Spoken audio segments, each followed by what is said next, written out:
네, 안녕하십니까. 오늘 사과나무에 대한 그 특별방제 아니면 또 예방 살균제 살포 효과 및 시기에 대해서 말씀을 이제 비가 이제 오게 되면은 먼저 이제 예방제를 이제 살포를 하는 것이 원칙을 하고 있습니다.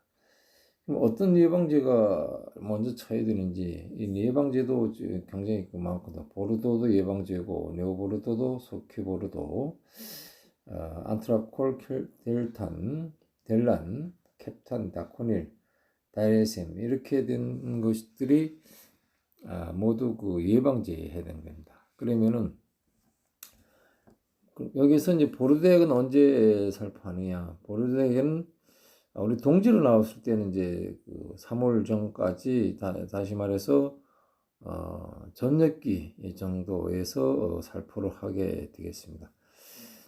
그 다음에 뭐 네오보레도 같은 경우에는 이제 또 출리기 또 홍리기 이렇게 소큐보레도 마찬가지로 이렇게 사용할 수가 있습니다. 그러나 지나치게 반복해서 사용하게 되면은 또 구리가 너무 또 약해 위험성이 있기 때문에 그런 것은 좀 고려해야 된다는 것을 판단드리고, 이 보르도는 그 구리죠. 구리 동자입니다. 그리고 항상구리인데 이것은 그 살포할 때는 날씨가 좋아야 됩니다. 한 3일 동안 맑은 날씨를 이용해서 아침 10시부터 3시까지 치고 나머지 그 맑은 시간에 이제 말라야 된다 이런 얘기죠. 그런데 그 다음날 비가 오면 안 됩니다. 약해 위험입니다. 그 다음에 이제 안트라콜입니다.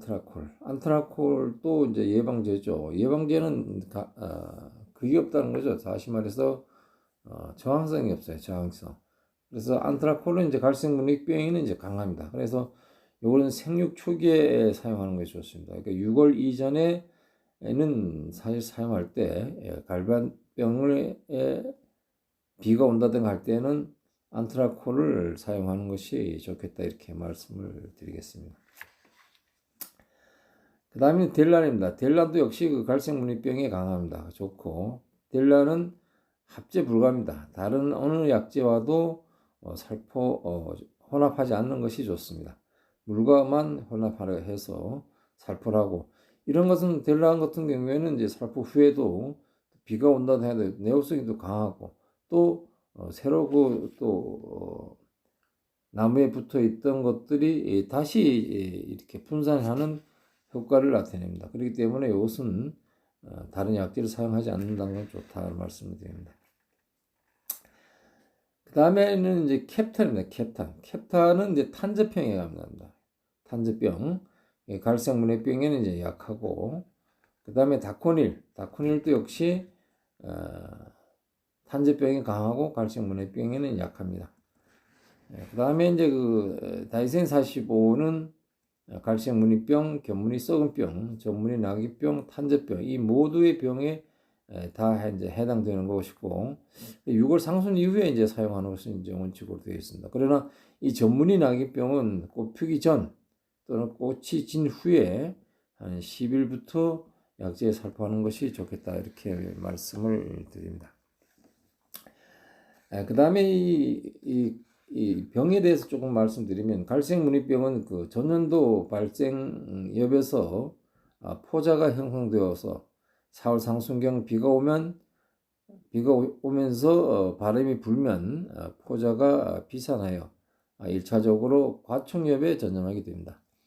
과충엽에 이제 전염하게 되면은 그 한 5월 하순경에서 6월 초는 이 포자가 다시 본엽으로 2차 감염되어서 수시로 병이 있는 입과 없는 입이 반복해서 전염하게 되게 되겠습니다. 그러다 보면은 결국에는 그 낙엽이 떨어지는 것이 우리가 갈색무늬병이다. 갈색무늬병하고 그 탄저병하고가 가장 그 좀 위험한 병이래요. 그 외의 병들은 특별 살포 약제가 있습니다. 그래 약제 있기 때문에 그 별 문제 없이 잡을 수가 있는데 갈색무늬병은 아주 신경을 써야 된다 이런 말씀을 드리겠습니다.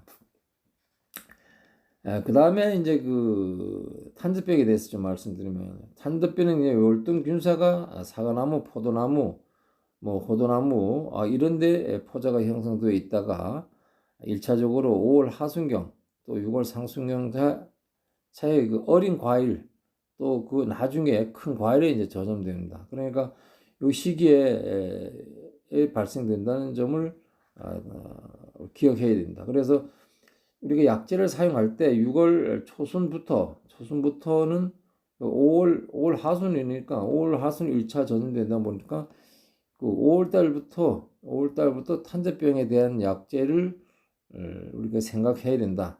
생각해서 여기 앞에서 말씀 탄저병에 강한 그런 약재들을 쳐줘야 주는 것이 좋다.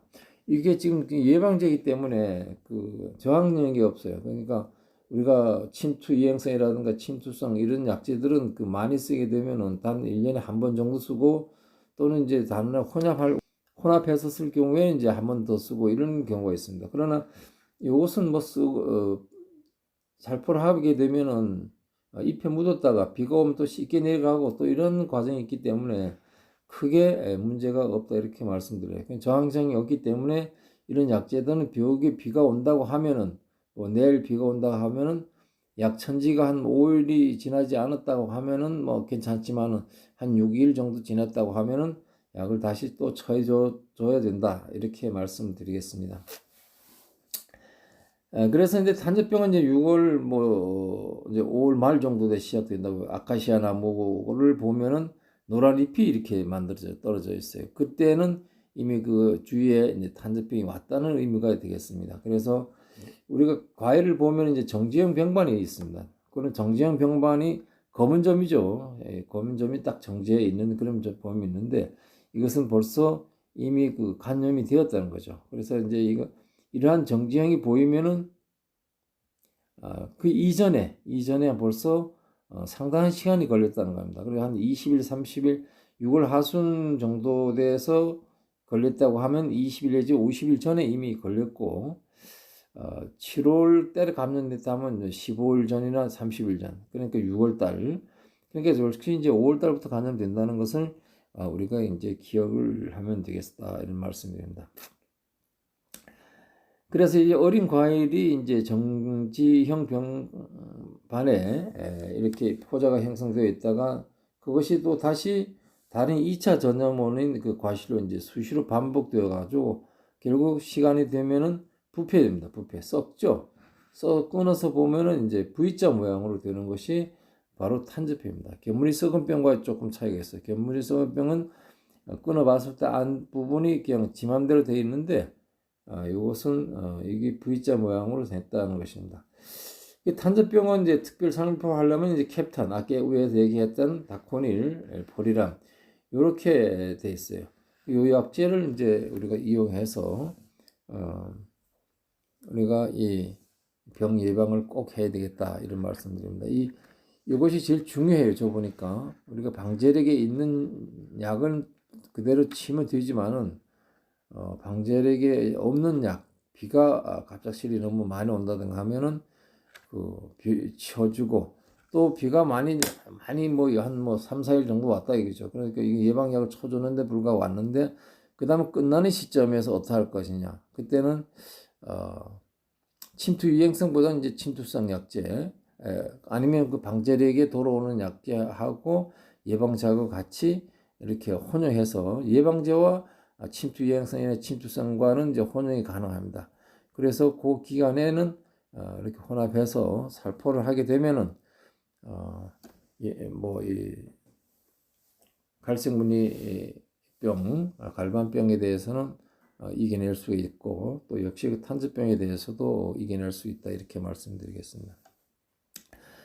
작년에 저 같은 경우에는 조금 신경 썼습니다. 그래가지고 병이 없었다는 것이죠. 하늘도 입이 없었습니다. 그래서 근전저희도 지난번에 4월 13일 이제 비가 왔잖아요. 비가 왔는데 작년에 그 같은 경우에도 마찬가지로 작년에 병이 있었던 이 병들이 떨어진 그 병이 있는 잎들이 떨어져 있다면 그 포자들이 아마 또 변할 수가 있었을 겁니다. 그래서 5월달에 카디스라는 그 약재가 있어요. 카디스는 침투 유행성입니다. 그래서 잎속에 병균이 있으면은 그냥 다 선멸하는 그런 약재로 이제 2022년도 사과농원 그 방제력에 이제 나와 있어서 안정 좀 마음적으로 좀 안정이 됩니다.